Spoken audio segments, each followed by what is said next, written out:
Selamat malam, guys. Jadi, kali ini kita akan menganalisis keselarasan bisnis dan teknologi informasi nih di PT Indosat Ooredoo Hutchison atau disingkat IOH ya.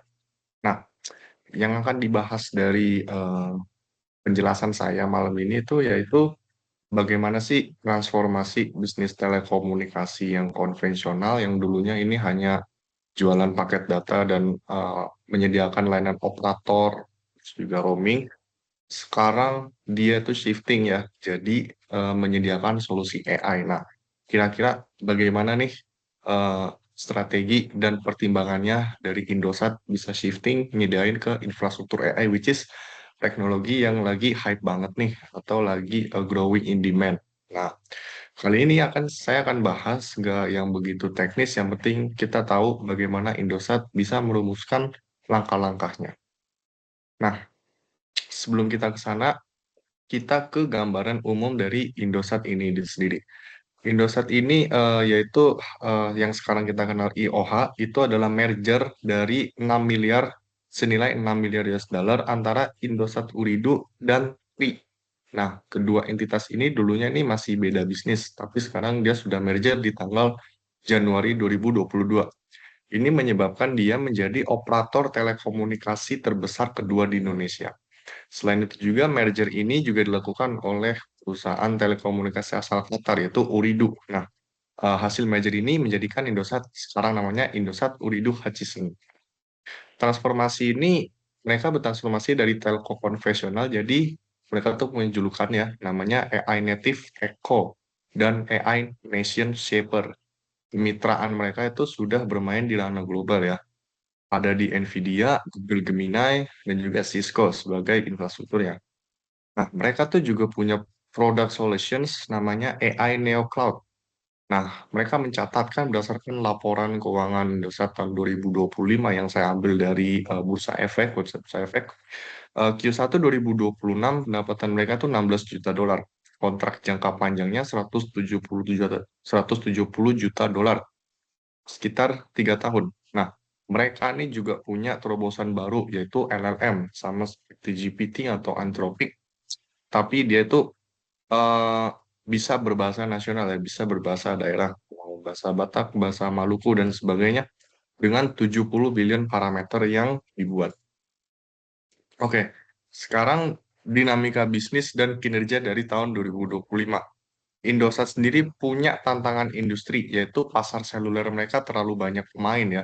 Pelanggannya turun, ini berdasarkan annual statement-nya, yaitu dari 94,7 juta dan di tahun 2024 menjadi 93,7 juta di tahun 2025. Karena apa? Karena perang tarif ya. Shiftingnya itu atau bargaining dari customer itu sangat mudah untuk tergantikan. Apalagi mereka hanya bermain di paket data. Which is itu bisa salah satu, bisa dibilang fast moving goods-nya di bidang telekomunikasi ya.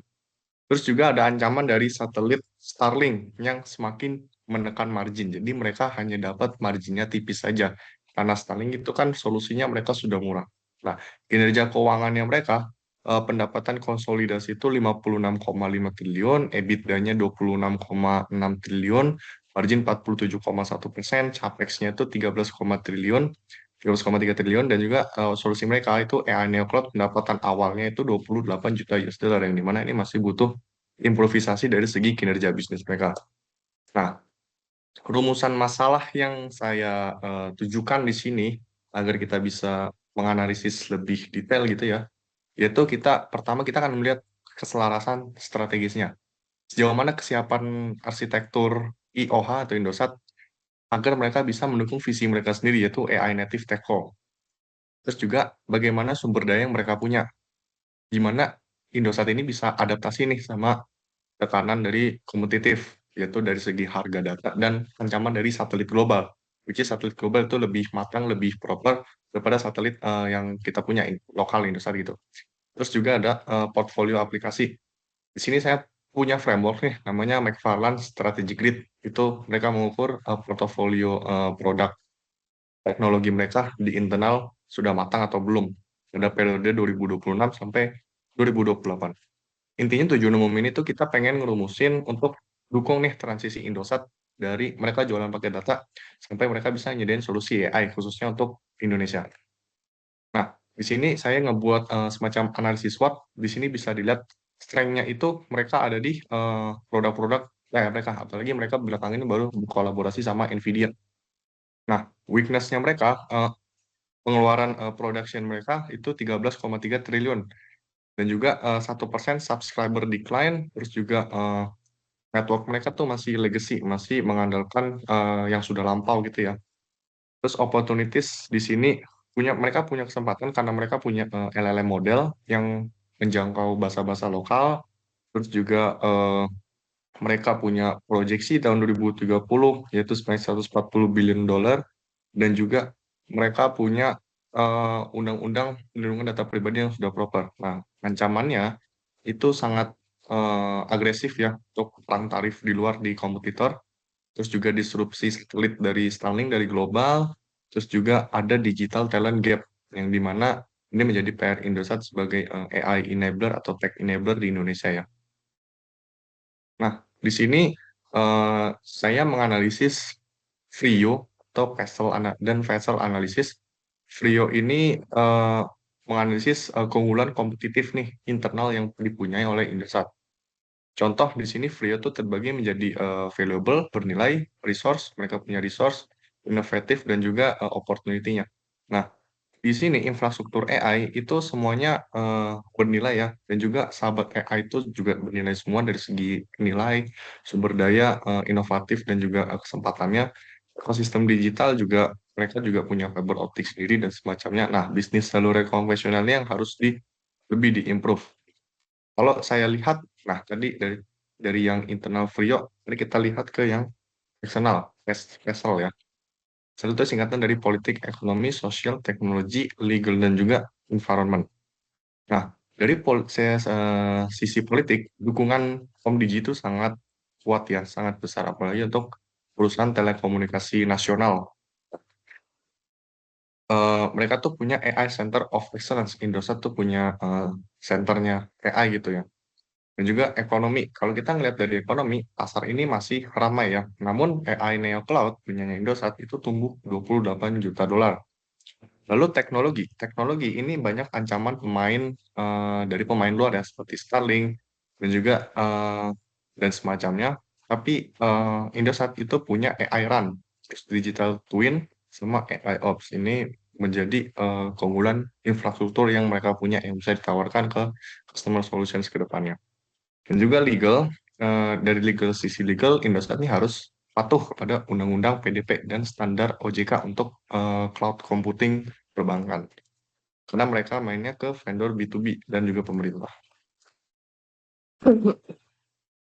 Nah, di sini ada analisis untuk strategic alignment model dan Porter Five Forces. Ini menganalisis apakah strategi yang Indosat punya sekarang itu sudah align dengan tujuan bisnis mereka dan juga Porter Five itu untuk analisis kekuatan dari supplier, kekuatan dari pembeli, dan juga apakah gampang tergantikan gitu ya.